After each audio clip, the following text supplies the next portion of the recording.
Good morning. Surprise, as usual. Just like to surprise everyone with these. Well, hey, Tori. Is it your lunchtime? I guess it's not really like morning anymore. Hi, Karen.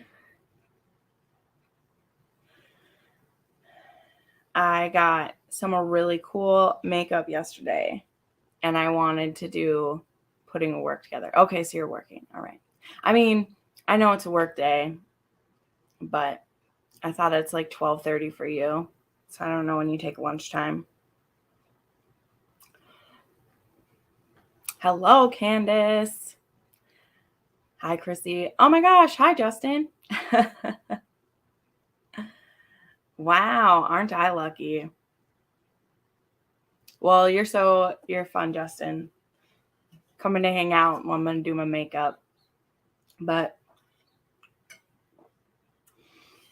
I also have had I think my headache's finally going away, but I've had a headache for the last 2 days. So I'm ready to have that be done.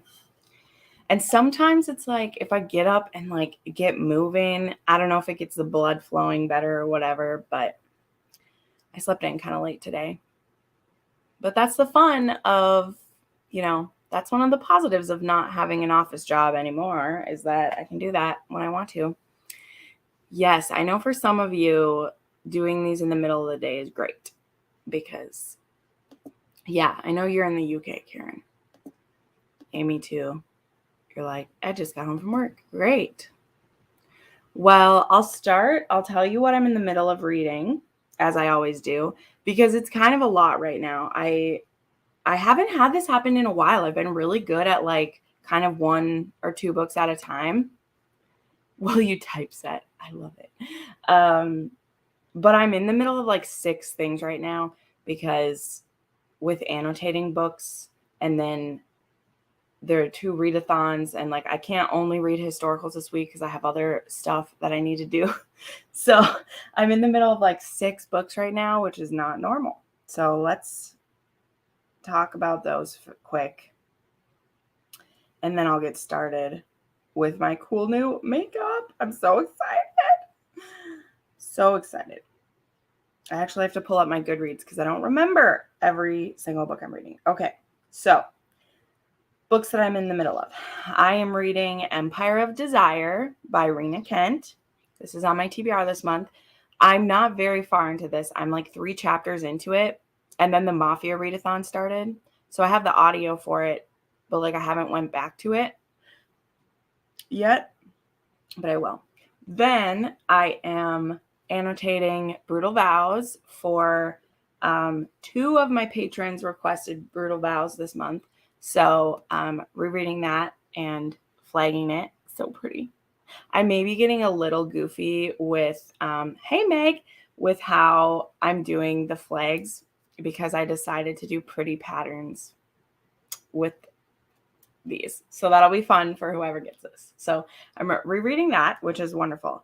Then I'm reading an arc for a book called Forget Me Not by Carissa Kinward. This is a debut book for an author. And it's kind of sci-fi, kind of this very strange, I don't know if they're fated mates or what it is, but they these 2 people, they've been dreaming about each other for years. When they go to sleep, they both dream about each other. And they both think the other person is made up. And then they both end up on the same spaceship. And she actually has a boyfriend. And he's this loner. And they end up on the same spaceship. And they're like, oh my God, this person is real. And I did not know that. So I'm about 50% into this book. And I was starting to get a little irritated because she was still with this boyfriend at 40%. And I'm like, I need her to not be with this boyfriend anymore or I'm going to flip a lid. Okay. Also, hold on 1 second. It's warm and I need to turn the fan this direction.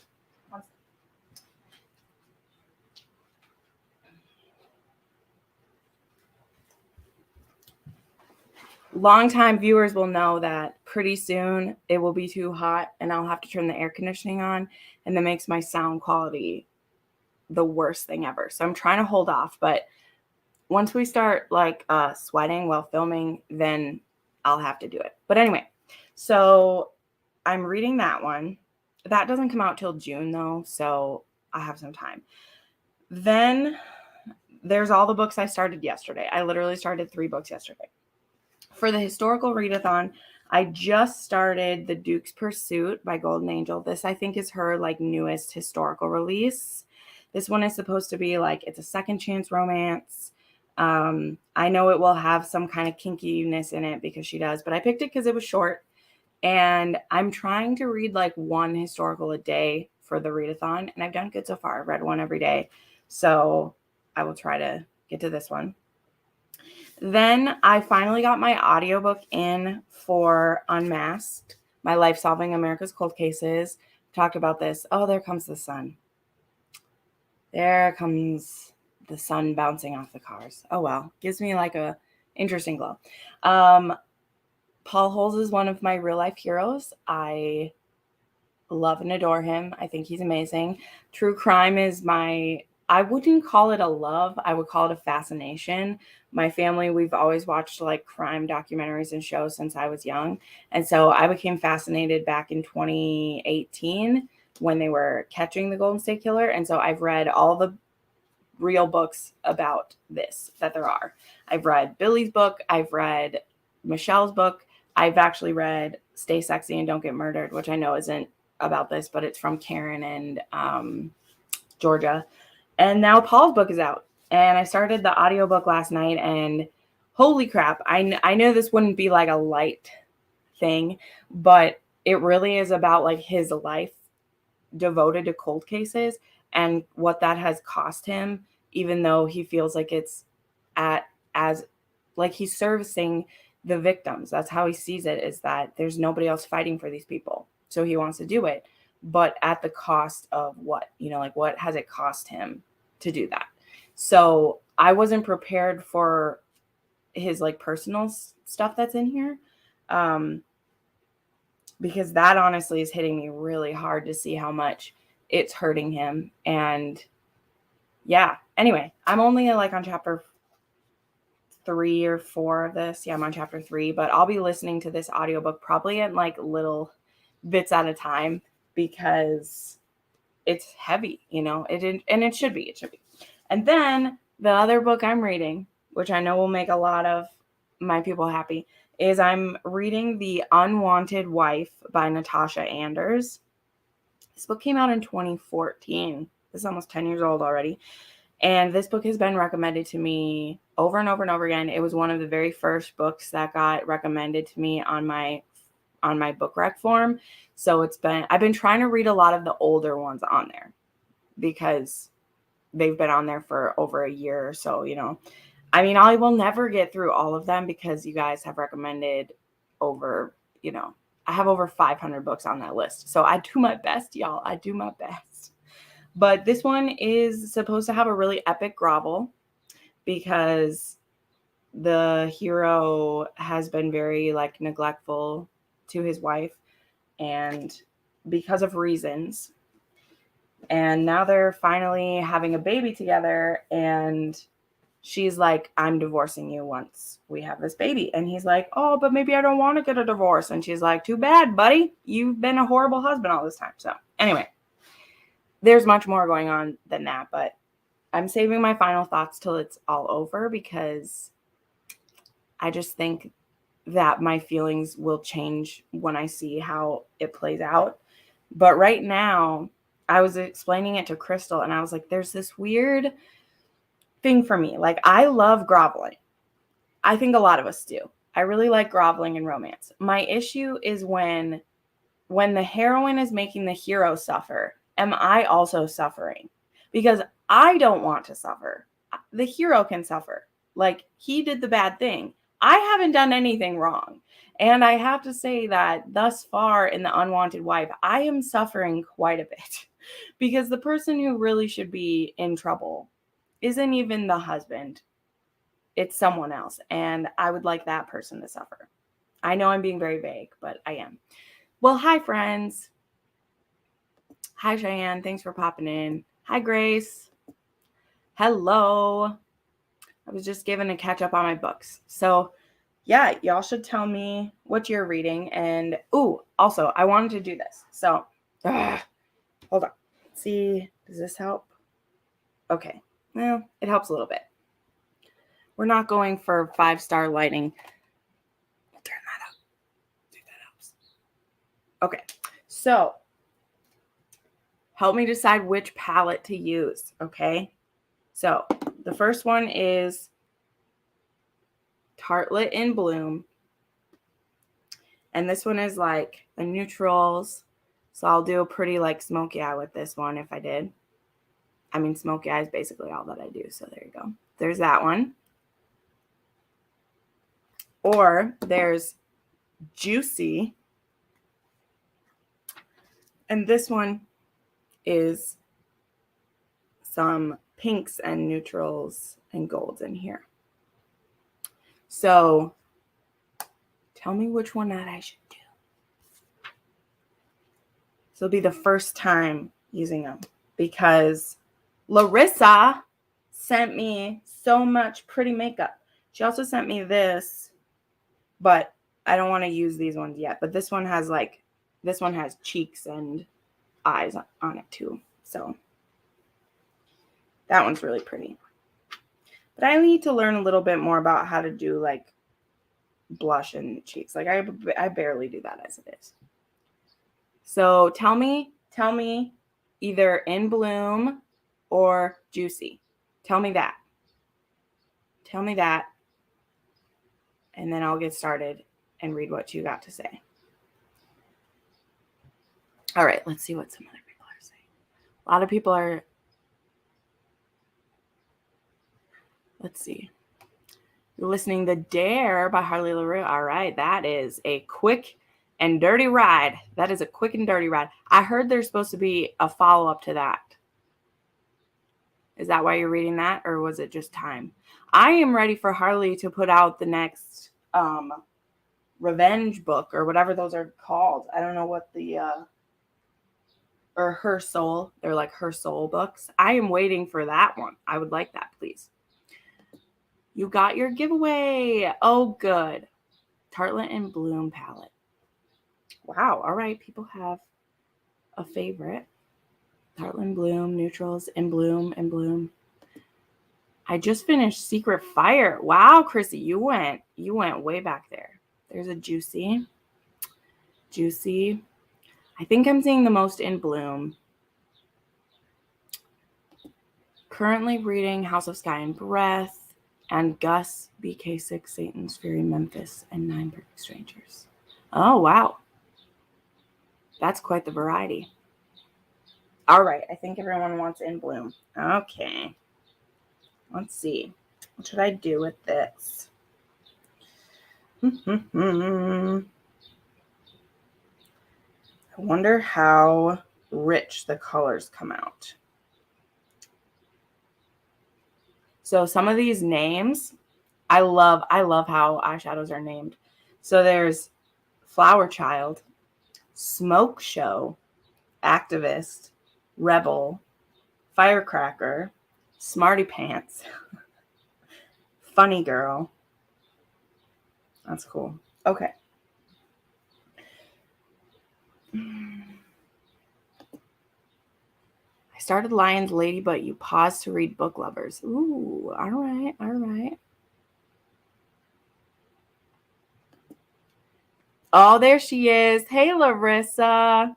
The star of the show today. I love it. Very pigmented. Okay. Well, we'll see. We'll see what happens here. Sorry that the lighting is all over. Ugh. Why does it always hate me?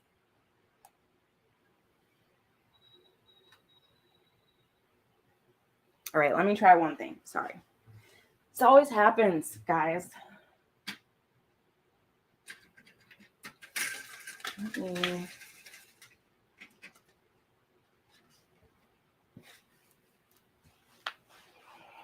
Let me slide over here.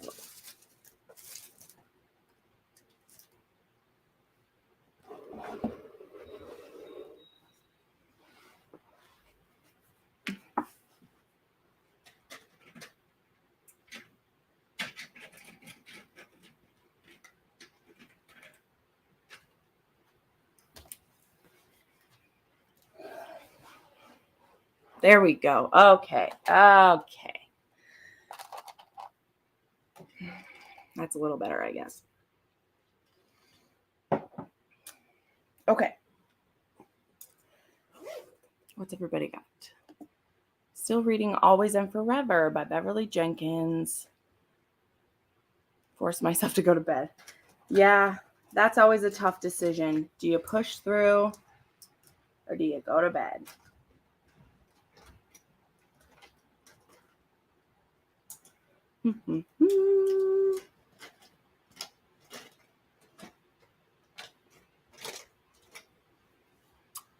Let's see.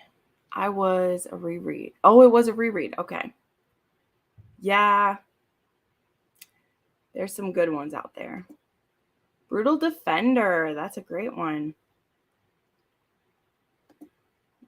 The Exhaustive Woman. I love your screen name. I was reading historicals when Fabio was a thing. Yep.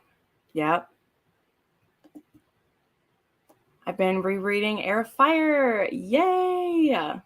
Got to page 400 and I could have finished it if I hadn't had an afternoon nap. Love it. Oops. Just finished The Marquis Makes His Move. Yeah, I'm excited to talk about it. I finished that yesterday too. Any book similar to Untouchable? Oh, Jenny. I'm so glad you asked. So there are two that I recommend the most like it. But I gotta tell you, he's one of a kind, okay? So the ones that I'm gonna recommend you, they are good, but they're kind of still pale comparisons to how great that book is. There is Start a Fire by Jay Wolfe is a great one. Start a Fire by Jay Wolfe. Burn for Me by Sarah Kate. That's right, Sarah Kate. She wrote a really good one. That one's an age gap with an older woman, but there is a lot about it that reminds me of Untouchable in certain ways. And then also Descent, also by Sam Mariano. And then also, I think you'd find a lot of similarities if you read the Morelli family by her, by Sam Mariano, but it's a long journey. So I'll say that. Those are the books that I think most closely resemble him. There's also a Mafia series by Adelaide Forrest that different heroes in that series reminded me of him, but Untouchable is just kind of special. It's very special. I'm going to try to finish that.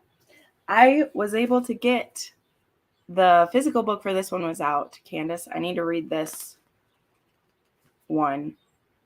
It's really pretty, actually. For having one of the new covers, I actually really like this cover. Like, I don't know. I really like the eye contact we got going on in this one. I really like it. I want to listen to it, Angel Minx. Ooh, I like that. I saw there was an audiobook for it and I need to listen to it. Okay, I'm going to pause. You guys can keep commenting. I got to get started. You know how it goes. All right. Trying to decide what to start with. Okay. I'm going to use, I think, the Firecracker and then a little bit of the Smoke Show and then probably like the Funny Girl or like the Charmer. We'll see how light I want the top. All right. That's what I'm going to go with.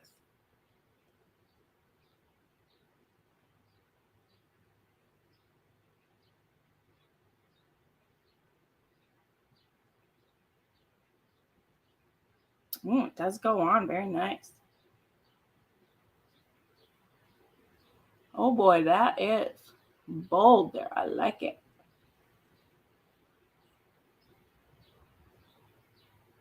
Wow. That's strong. I love it.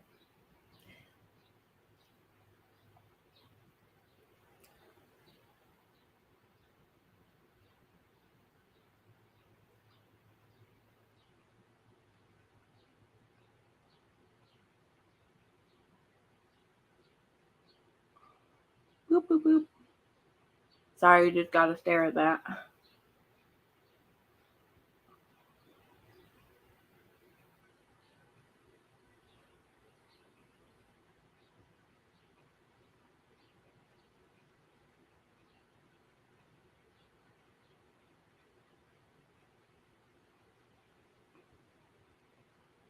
Okay. I don't know how well it's showing up in here, but it is very rich. It looks very rich to me. I love it. I love it. Let's see. Everyone's talking about Fabio. I love it.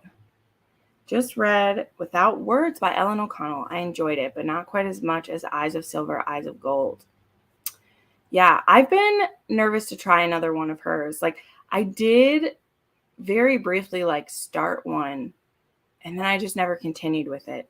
I don't know. Eyes of Silver, Eyes of Gold was just so special. It was just so special.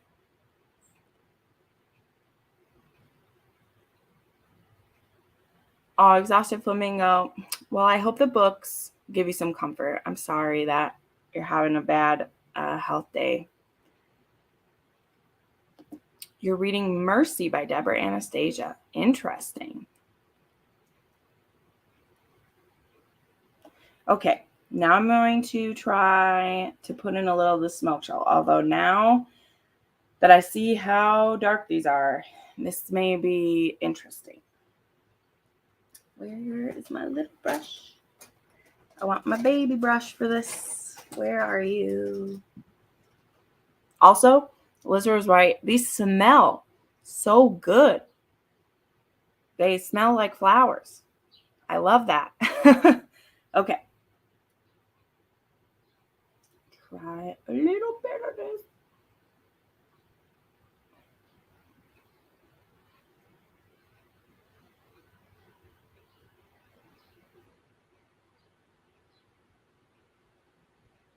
Oh, yeah. That's nice.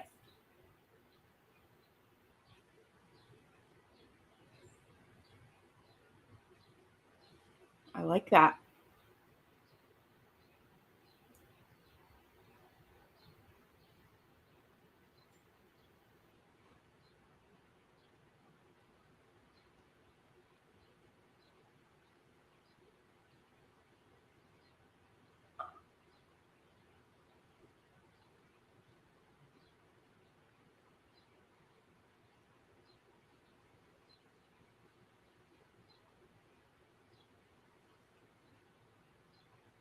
Yeah, that works. That comes out real good. All right. Let's see. Maybe I actually want to do, I think I'm going to do a little bit of the, oh, it's hard to tell. I'm going to look at this. Okay. I actually think I want to do a little bit of the orchid one on the inside here. I'm going to mix it up. I'm going off script. Oh, well, hey, Melissa. So, Melissa, so glad you joined. One of my sweet viewers, Larissa, she sent me some of these. So she sent me the Tartlet in Bloom and the Juicy. So that's what I'm using. The first two colors were off of this one. But I think I want to add a little pink in here since I'm this is what I'm wearing today. So I want to add a little bit of pink in there. Find a brush that doesn't. So I'm gonna use some of the orchid. Oop, can't touch it. That one under me. I can't. There, that one. Oh, yeah, it's very beautiful, and they smell good. They smell nice. Okay.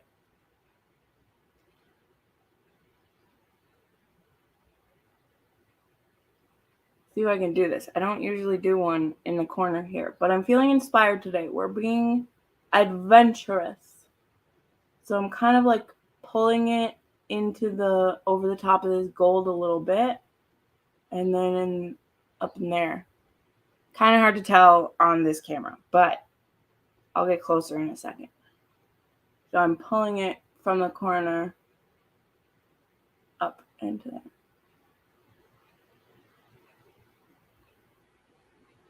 So it looks, yeah. Wow, I'm talking like a really weird person.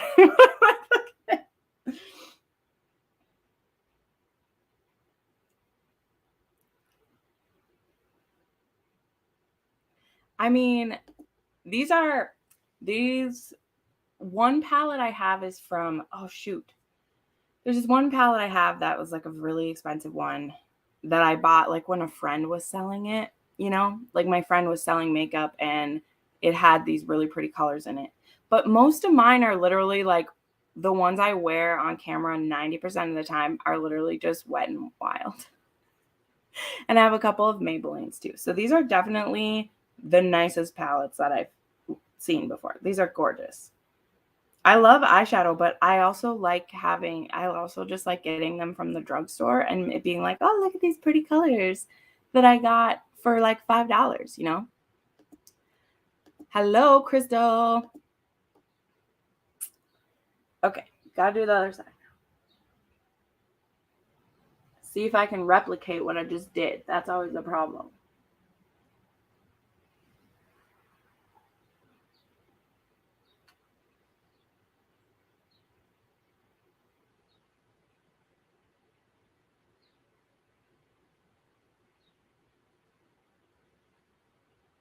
Okay, I think I did that even. Okay. Now I'll go back to this one. Maybe use the Sweetheart to fill that in. I don't know. Let's see.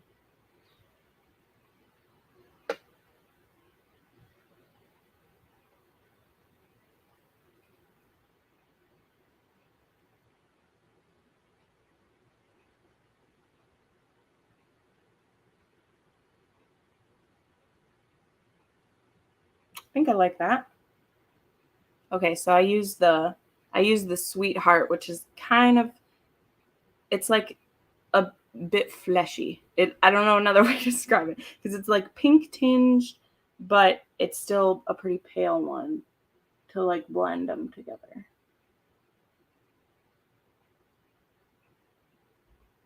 Well, see, Melissa, my justification is that I can buy more colors because I didn't spend as much on them. But I mean, at this point, I have every color that there is. So what's the excuse? It's because it's fun. That's why.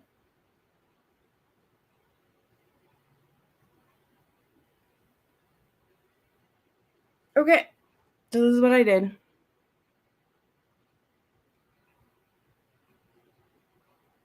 It's hard to tell in this lighting. Sorry. There we go.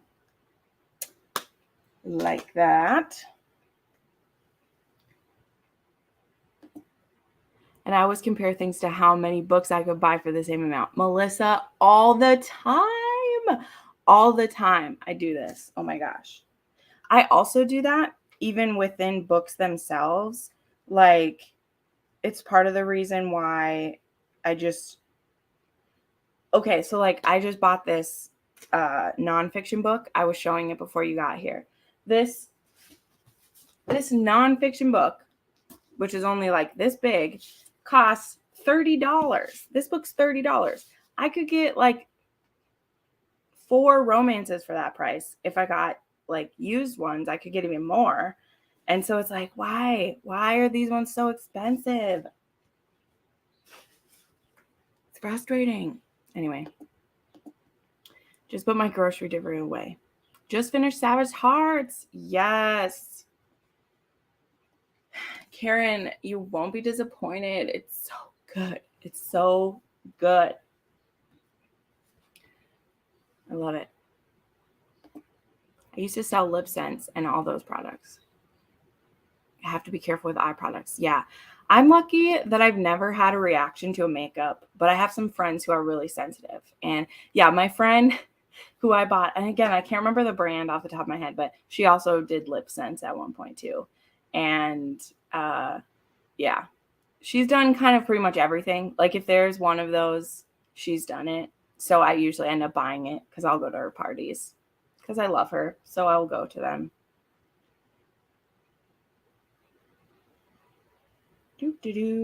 Sorry, got a message here. Yeah, exactly. Exactly. Like I even bought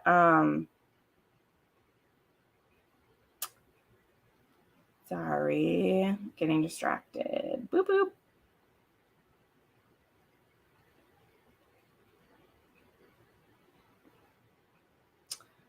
All right. People asking me questions when I'm trying to do a live show, for goodness sakes. Yeah, and because I had bought, there's one book that I bought hardcover because I really wanted to read it right then. It was the newest Gina Showalter, the Immortal I bought, and it just is like I don't know. It's almost unsatisfying because like you paid so much money and then you're done with it so fast. I don't know. It's why I use the library for years and years because it's so much. Yeah. Yeah, and this is true, Justin. Like I know like Australia, they always get paperbacks. And I always used to be so jealous because I always thought their paperbacks were cooler than ours were. But like they would always go straight to paperback. So like I don't understand. I don't understand. I don't understand. Okay. So now I'm going to do my eyebrows, which is always the most nerve-wracking one for me, as I've said, because if I do it wrong, I feel like I've screwed over myself for the day. Boop, boop. Where are you, eyebrow pencil?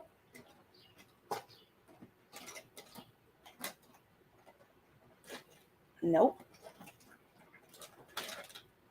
Ha. Found it. Okay.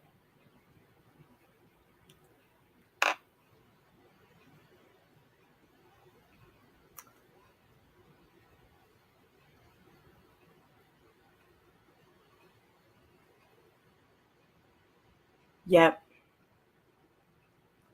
Eyebrows are a struggle. Also, I need to get mine done really bad. Especially like using a mirror this close to my face. I'm like, wow, look at all those little hairs that need some plucking.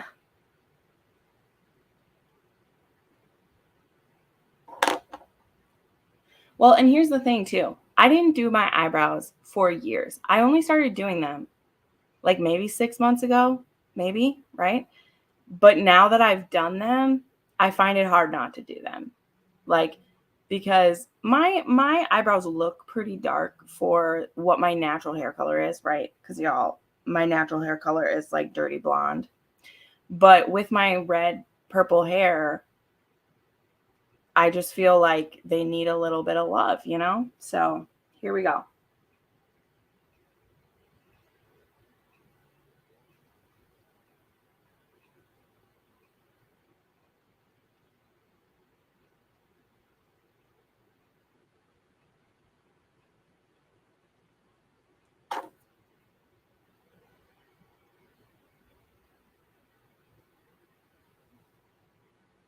All right. Do you have it? Does anybody have any like questions or recs or things you want me to rant about? Because I was like, I can be talking while I'm doing this, but y'all are just so nice, just hanging out with me. Ugh, I might have to pluck a couple of those out. I think I'm gonna hurt myself if I don't.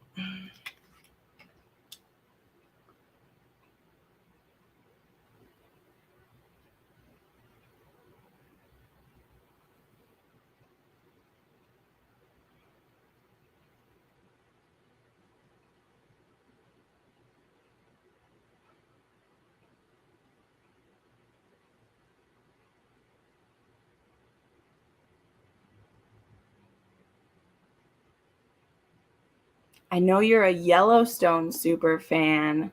Have you started watching 1883? Yeah. So, man, I need to watch that. So, what happened? This is a good question, Melissa. I do love Yellowstone. I started 1883 and I've watched the first 2 episodes. And then it was just getting overwhelming to me to be watching so much like at the same time. So I was like, okay, I'm just going to watch Yellowstone. And when Yellowstone is over, I'll watch 1883. But then I didn't think about it because I canceled my like cable for that, or, the channel, because you can buy the channel. I canceled the channel when I finished Yellowstone. So then I didn't watch 1883. So I need to go back and watch that. But I'm kind of just saving it for a rainy day because then Outlander was on. And also I need to do an Outlander rewatch so that I can make my freaking video about it. Okay.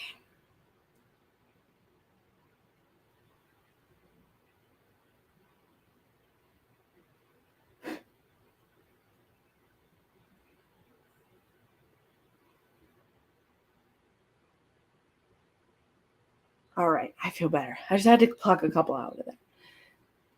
Is it Salon or a box? Oh, it's a box, baby. It's a box. It is a $7 box. And I've been using it for, man, I've been box dyeing my hair for 3 years because going to the salon was $120 every time. And this box is $7. And I always am worried that my hair is unhealthy. And every time I get my hair cut, she's like, nope, your hair is great. Mostly too, because I don't use any heating tools really at all, like at all.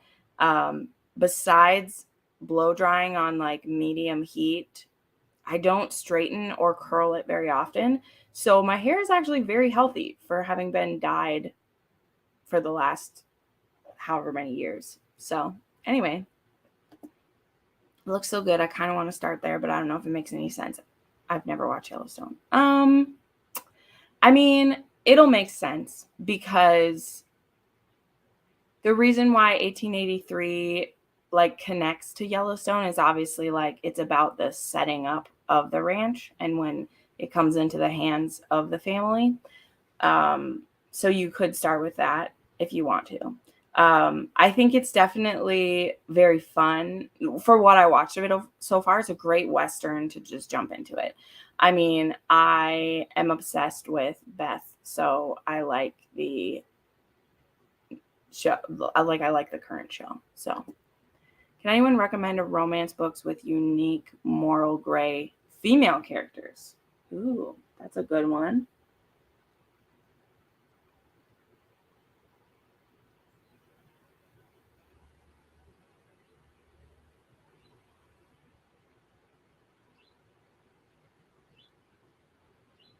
I haven't read it yet, but I believe that Wretched has a pretty morally gray character. I'm planning to read that soon. I haven't read it yet, but I think Wretched by Emily McIntyre, that she's morally gray.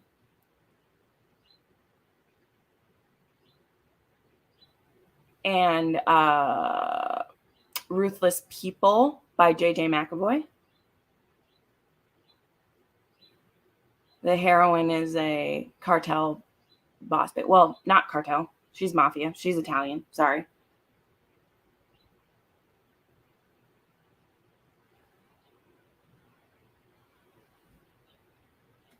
think we're mostly good there.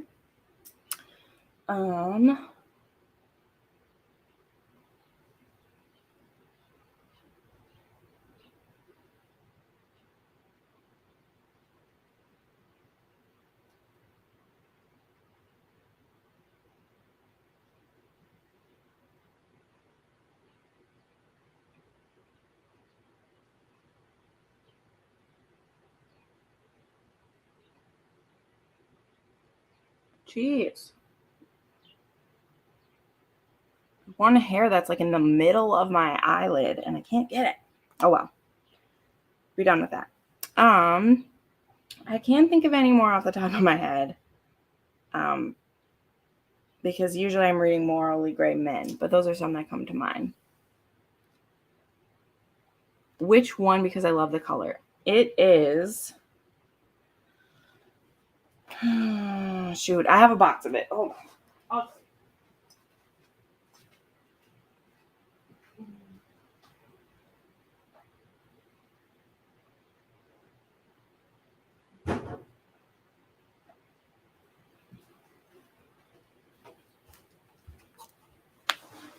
It is this. It's the L'Oreal Paris Ferrera with a color booster, Intense Deep Violet. That is it right there. And this is on my hair is dirty blonde, so it comes out very bright for me. Okay. How are you feeling about Bridgerton now some time has passed? I feel torn about watching next season. I mean, I will be continuing to watch because I will review it, and I will continue to be the voice of reason who points out all the horrible things they've done to my favorite people. But I mean, I don't feel better about it.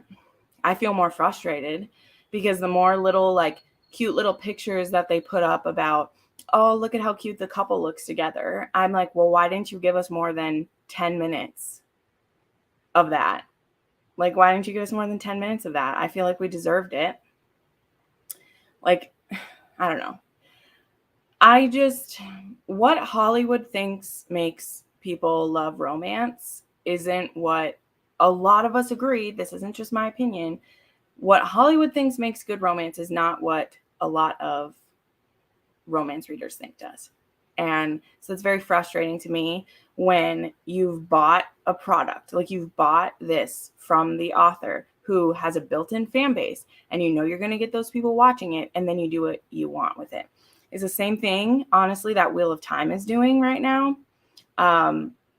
I couldn't even watch the last episode of Wheel of Time because I'm not even a super fan, okay? I'm not even a super fan. But I enjoyed myself. The books that I read, I was intrigued. I was hoping I would love the show more. Like, I was hoping I would love the show more because I was like, the book is just too rambly for me, even though I appreciate it. I have moved past my really deep, high fantasy time. I was like, oh, well, maybe I'll love the show. And honestly, I'm offended by a lot of the choices they've made in the sake of diversity, because that series is already really diverse and very feminist and very everything. Like, literally, the book series is about how men and women need to work together and overcome their biases and prejudices. And any male in the show, any male that's in the show is deeply, deeply flawed, and they never get a chance to be a hero. There's scene after scene after scene of a heroic hero moment being given to a woman who didn't earn it. There are plenty of scenes in the books where the women kick ass, okay? Where women kick ass and get to be the heroine of the day. But the men are just as important. And I just think it's shit. And you hear the writers talk about it, and they admit that. They admit that they were wanting to change that up, and they admit that they're happy they're pissing off the men who watch it. And I'm like, I'm sorry, that is just such a cruel thing to take something that people love, and you're like, you know what? We think this was misogynistic, so we're going to make it feminist. And I was like, you obviously don't love the original content, because the original content is extremely feminist. But here's the thing. It's an honest look at what a feminist-led society could be. It's the same with like the North series that I read, which shows that feminism can be toxic just like masculinity can be toxic. There is a downside to all of us. And he already had so many things put in there for being like time after time when I was reading those books, I was like, I can't believe these were written in the 90s. Like, this is amazing. And then to see the show think that they can do it better and to like scoff at it. I mean, I'm very glad that Robert Jordan isn't around to see what they're doing to it. And like, I can't imagine what Harriet feels about it. You know, Robert Jordan loved his wife, and every strong female that he put into that series is based off of his wife. He says it again and again. He says, this is a wonderful example of a woman and of her courage, and what women's strengths are not the same as what men's strengths are. And this series is about them finding a way to do that together, because the fact that the male line of the magic is broken means that the female line has been able to be in charge, and they've messed up just as much as the men would have. You know what I mean? Okay, I'm done. But going back to this, OMG, yeah, it was so bad. My hubby had so many feelings about how bad. Yeah, it was frustrating. It's really interesting because all my non-romance reading friends prefer Bridgerton season 2 over season 1. There's definitely a preference between the fan and the public. Yeah. Yeah. And Justin, I've seen that as well. But I also think there's a thing that people don't know what they're missing. And it's not a bad story if you're not comparing it to the original work. Like, I would agree with that. Like, the actors are fantastic. The chemistry between them is fire.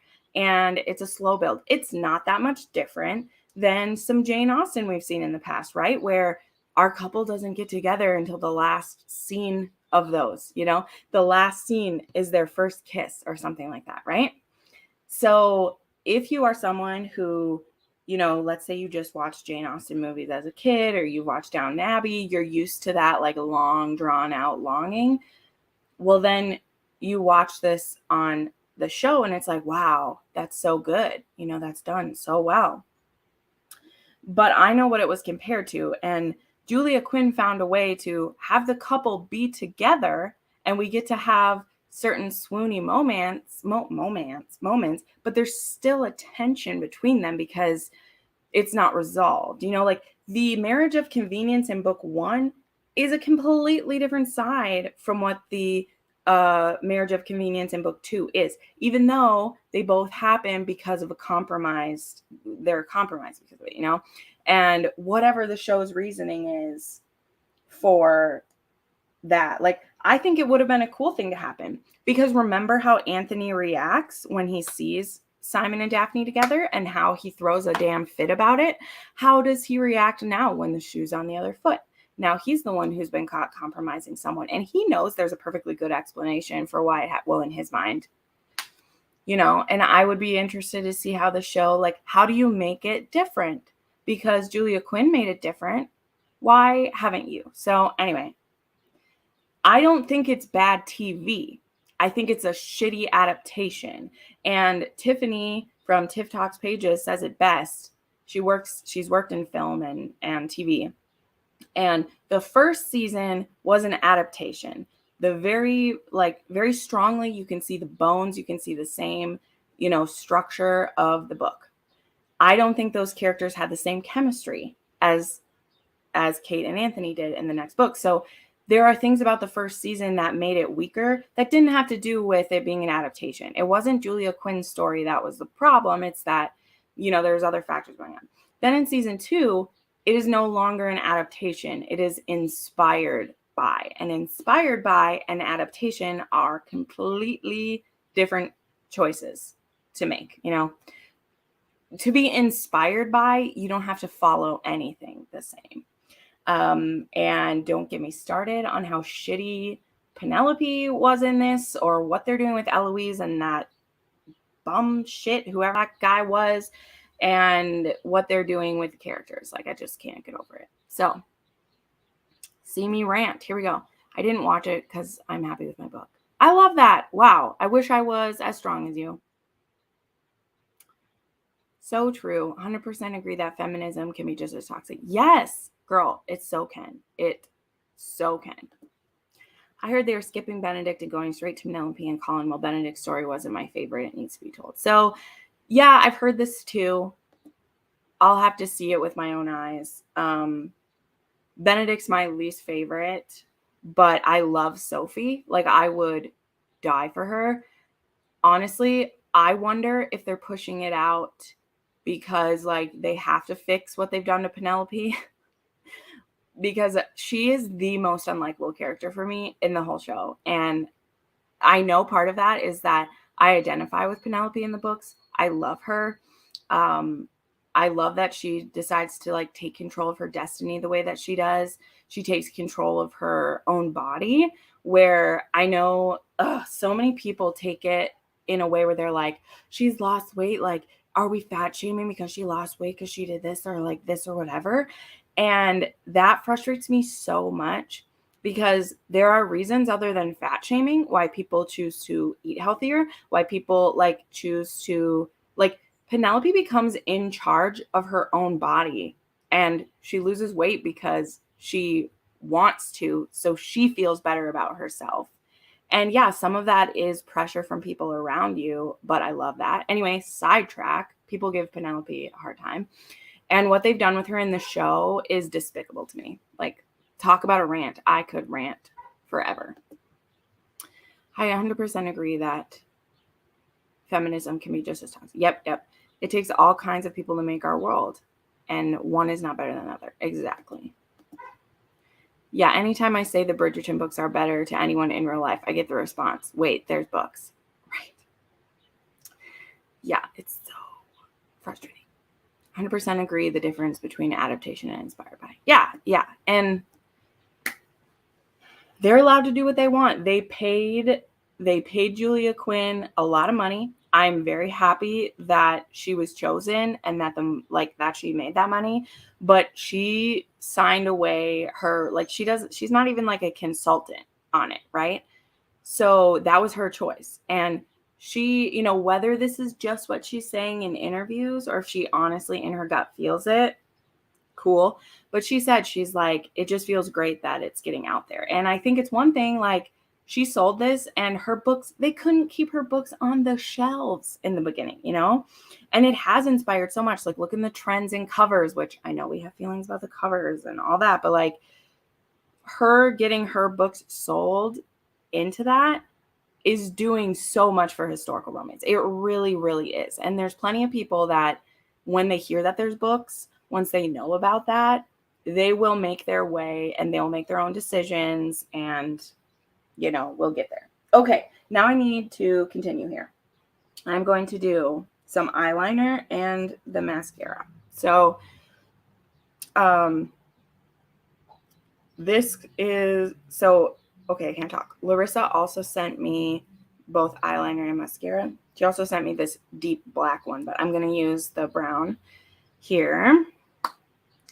So a nice fine point. This is a brown, and the color is called Nalie, Nalie. It's hard to tell, but yeah, you can see it's brown. So I'm going to do that. It also comes with a nice little smudger. I haven't had one of those in a while. And a little sharpener. So nice. Okay. I always had a soft spot for Penelope. Yeah. Oh, cute. Oh, shit. Okay, I need to pay attention to what I'm doing. Sorry. I'm drawing with eyeliner all over the place. But yeah, Bridgerton is just, and some of my friends here on BookTube, like, they are just happy that it exists and they can separate the two. And I'm like, you know what? I'd rather just have books. Like, I'd rather just have books. But if the TV show is getting people into it, then that's good.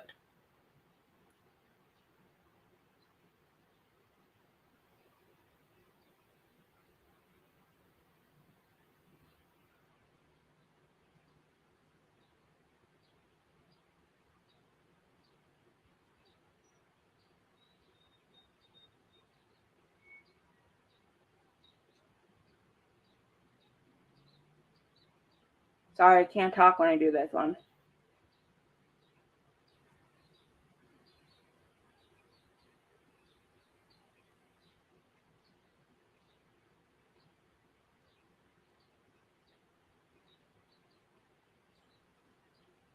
Just a little bit.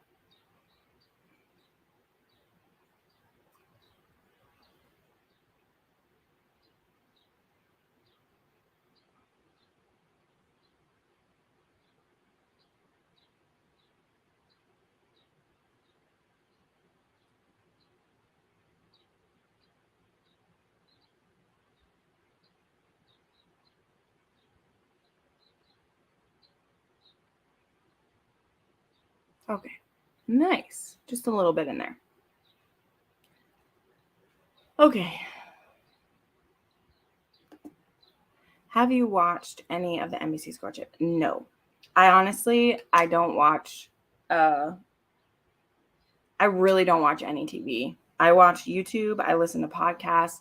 I watch Yellowstone and Outlander and Bridgerton when it was on. And that's it. I definitely saw lots of previews for that because in my office where I worked before, they played previews for it constantly, but I didn't. I mean, I'd love to know if people thought it was cute, but I just haven't. If you had to guess which historical romance series will be next, what would you say? And which one would you wish? Obviously, those are different. Yeah. What I think is, I think I've heard some grumblings that it was going to be like Elisa Claypez, but I don't know that's true. I honestly don't want them to touch Lisa Claypez. They could stay far, far away. I'd be cool with that. Thanks. Thank you very much. Some that I think would actually be really good. Let me answer that. So ones that I think would actually be really good to do, like I think Sarah McLean's could be really great.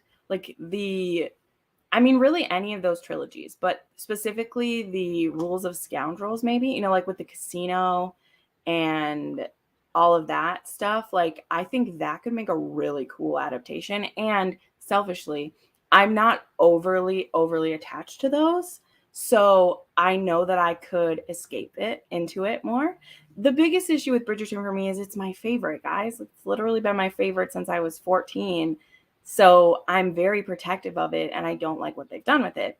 But like with Sarah McLean's, I'm not as attached really at all. Like I enjoyed those books, but I'm not a huge fan of that. But I like the idea of like the story and, there's a lot of fun, different dynamics between the couples in that. So that could be really fun.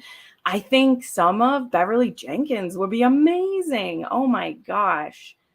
I haven't read many of her books yet, but just in the ones I've read, those could be so cool. Like really. Because some of them are just like a little bit wacky, but they're still very sexy and they deal with, a lot of important events in history.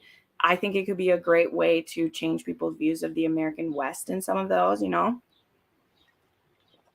And again, I love that she tells like hopeful Black love stories. I do. I really do. I need to read more of hers. I need to read more. What's another one? Oh my gosh. I don't know that they would, but Maiden Lane. Like, how can you pass up on Victorian Batman? There are so many great villains in that series, and that would be fantastic. So there's a few for you. Hi, Melissa.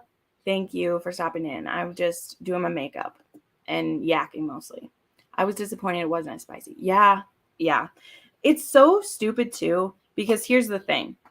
The reason why the sexy time wasn't great in the first season is it was gross. Okay, like it wasn't gross because like it was sexy. It was gross because there was one speed. Simon has one speed.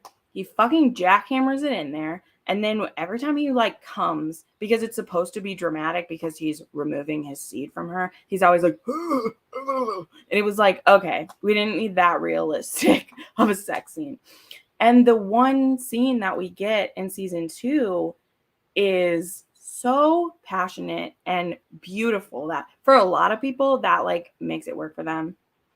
But like they can't have them be together more than they are because that would be cheating on her sister. So why the frack did they have him with her sister for so long? Whatever. Hi, Daniela. Yes, I'm here. I'm here early in the day today. I have a friend who said she's going to skip Colin and Penelope's series of Bridgerton because of how they're handling the characters. Yeah, I don't know. I don't know what they're doing with that. Don't get me started on Outlander. Oh, yeah. Well, Theresa, I'm obsessed. You know how it is. I think if they adapted one of my favorite Lisa Kleypas series, I would skip over the show. Yeah. Well, two things too. It would depend on who gets a hold of it.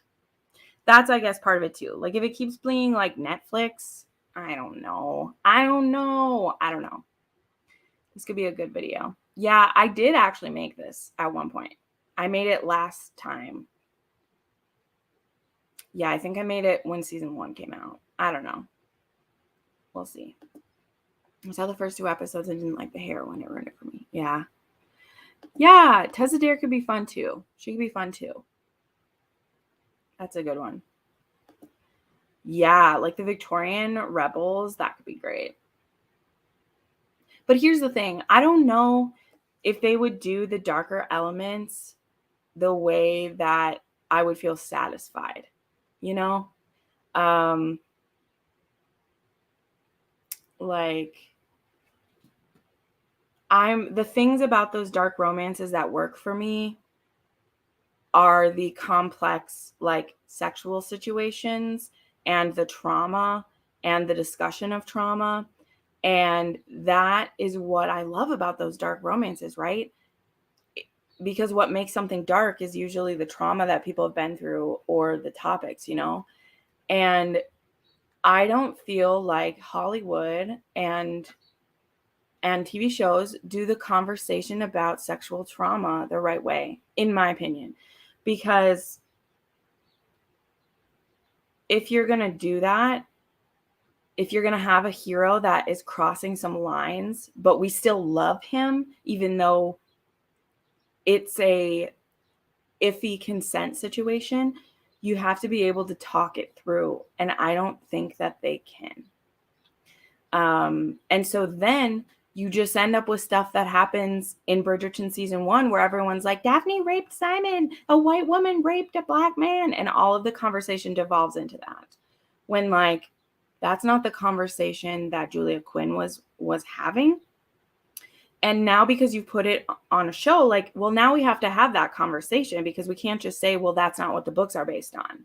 Because, yeah, we know that. But now that they've put it in the show where they've had a white woman rape a black man, supposedly, that's how they're pulling it out, where there's so much more going on in that scene. Now we've made it that's what, like, Regency, that's what's happening. And, like, that's not what was happening. Even in her book, when there is iffy consent and there's this complex stuff happening that Daphne is doing to Simon, and Simon has lied to her about this, and, like, all of this, like, you have to be ready to, like, talk about it.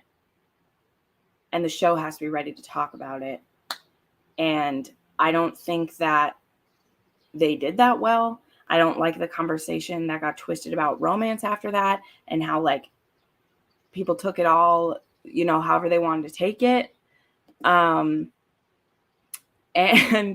for me, like, that was just so frustrating as someone who already wants to have intelligent conversations about romance.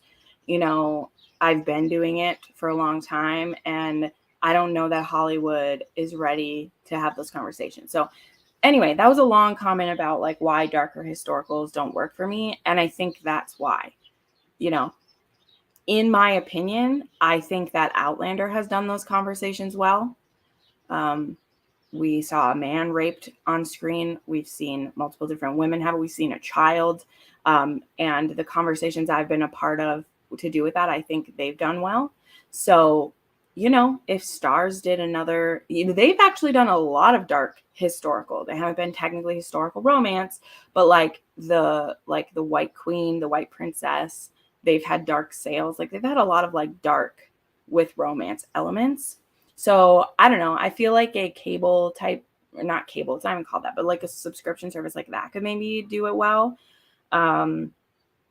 Outlander just had a fabulous conversation about, like, a woman with trauma and using drugs to handle it, which I did not think was being handled well. And then the way that they discussed it between that husband and wife, when he discovers what's happening, I thought was perfection. Like, I thought it was so well. And Netflix doesn't take the time to do that. You know, they were just angry at each other after the situation, and there was a feeling of betrayal, and then we moved on. So anyway, Queen Bev talked about it. Yes, I saw this interview, and it is sad that they don't. But yeah, Hollywood's made so many weird decisions lately, and they haven't left a lot of room for anything else, you know? Still haven't watched the new season of Bridgerton because y'all say that it wasn't great. Yeah, well, and especially if you loved the books, Daniela, I don't know if you would love the show. So there's that. The problem with TV adaptations is you don't get the thoughts and feelings. That's right. That's right, Abby. Because then you have to put in dialogue where they talk about it. That's how you talk about it on the show. You have to be able to talk about it. You have a PhD in romance writing. Oh my gosh. Well, you're sweet Maria, but I don't know about that. I'm just a girl who likes to yak. I know, Crystal. I make funny noises. It's great. My favorite book was When He Was Wicked. I cringe to think how Shondaland is going to mess that up. Yeah. That book is beautiful. It has so many emotions. That is a tough one. I'm curious about The Cleaning Lady. It looks to be similar to a mafia romance novel. Interesting. Speaking of the White Queen, does anyone have any recs for medieval historical? I'll have to leave that up to some of y'all because I do not. Okay, time to do the last step. All right. She said this is a very buildable. So we're going to see. I'm going to have to not talk for a moment. Excuse me.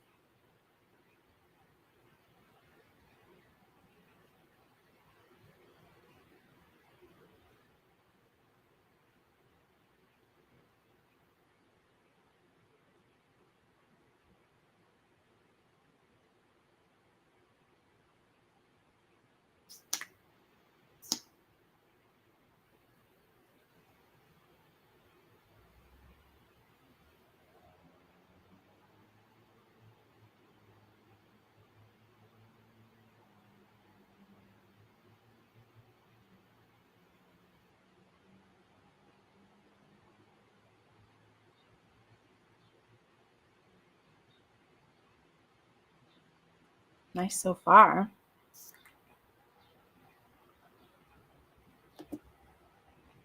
Has anyone on here read anything by L.M. Holleran? She reminds me a little of Brittany C. Cherry. I have not. What are some books by her, Larissa? Haven't read the books, but I like the first season a lot. Well, if you haven't read the books yet, I think you can watch season 2 and enjoy it. Like, honest to goodness, my dislike comes from loving the book so much. So, because the actors were great, like, it was great. It's lacking what I love from the book. So if you watch the show like before you read these books, I think you'll have a great time. You know, there's a reason why it was number 1 on Netflix for a long time. How's this going so far? It's going good, Melissa. I've read a book every day. That's kind of my goal because I have some other books I have to squeeze in. And I usually can read about 2 books a day.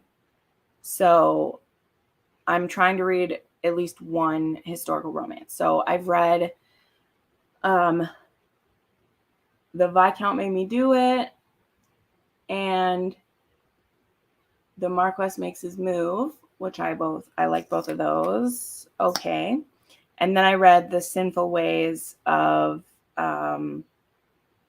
Jamie Mackenzie, which was Ian Mackenzie's son, and I liked it quite a bit.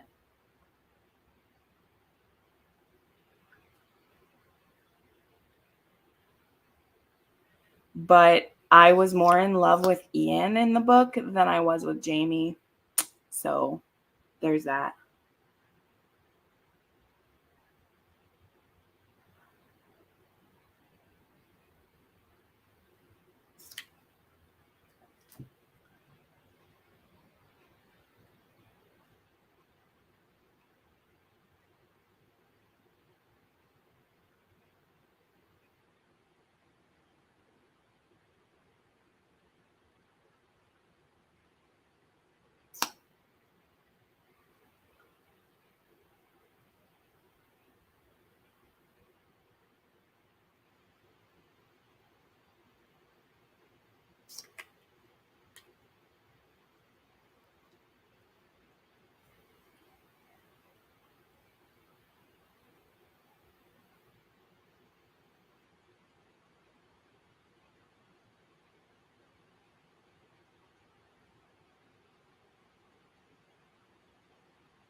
All right.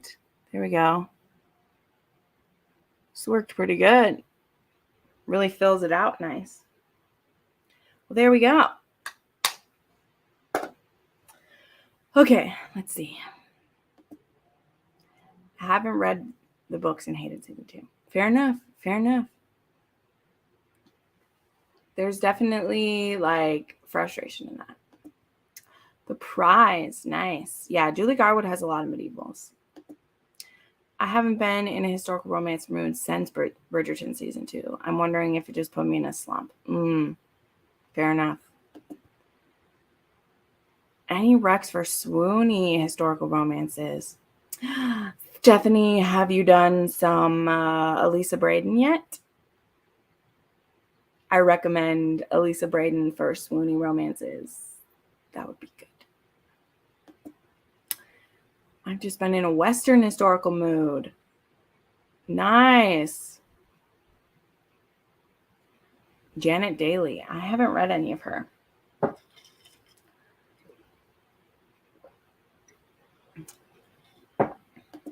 I haven't read any Yakuza Mackie.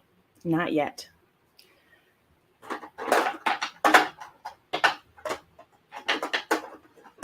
Come on here.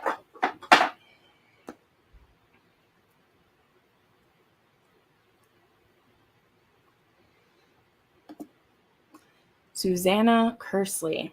No, I've not read any of her. Thanks for hanging out, Justin. Way to hang out with all the gals today with the makeup doing. You're always a trooper. Love Susanna's books. The Rose Garden. Oh, it's time travel. I love it. You have read Elisa Braden. Well, I don't know what to tell you. Indigo is very swoony. Gallon is very swoony. I love him. Aw, well, I'm glad that I'm comforting to you. That always makes me laugh a little bit. But, all right. Well, thanks for hanging out. Thanks, Larissa, if you're still watching, for sending me the stuff with which to do the makeup today. This was fun. I love getting to do these, especially now that I don't have anything going on during the day today. So my plans now are, I think I might film a video right now. I don't know. I filmed one last night. And if I film a video, then I'll be doing that for the next hour or whatever. But I do need to go to the coffee shop to get some work done. I have some reviews that I have to write. So I'll probably listen to some more of the Paul Holes book today. And then I need to finish The Unwanted Wife. I'm going to finish The Unwanted Wife today. And then the Duke's Pursuit by Golden Angel. Those are the 2 books that I want to finish today. But I'll probably listen to Paul Holes while I get some stuff done. So, fan of Amanda Quick. Yes, I have a lot of hers, but I haven't read any of them. Susanna Kersley loves writing about the Jacobite period. Yes, and The Winter Sea, like, I know that one's more of that. So, yeah, Stephanie, I am 70% into that. So I'll be done with that today. You just started reading Sea of Ruin and you're 70 pages in. It's your first Pam Godwin. Enjoy. That's a good one. All right. Well, channel members, we have a live chat for the Faded Friends on Sunday. And then that's right before the book chat for Air of Fire. So it's going to be a busy Sunday. So that'll be fun. But anyway, I will chat with you guys later. I did put out a video this morning. There was the Possessive Hero Rex, so check that out. Aw, thanks, Larissa. It turned out really good. I'm happy with it. I forgot one thing. Wait. Forgot one thing. Oopsie.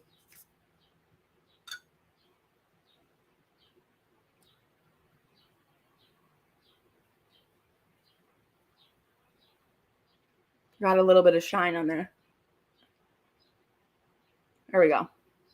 There we go. Now we're all done.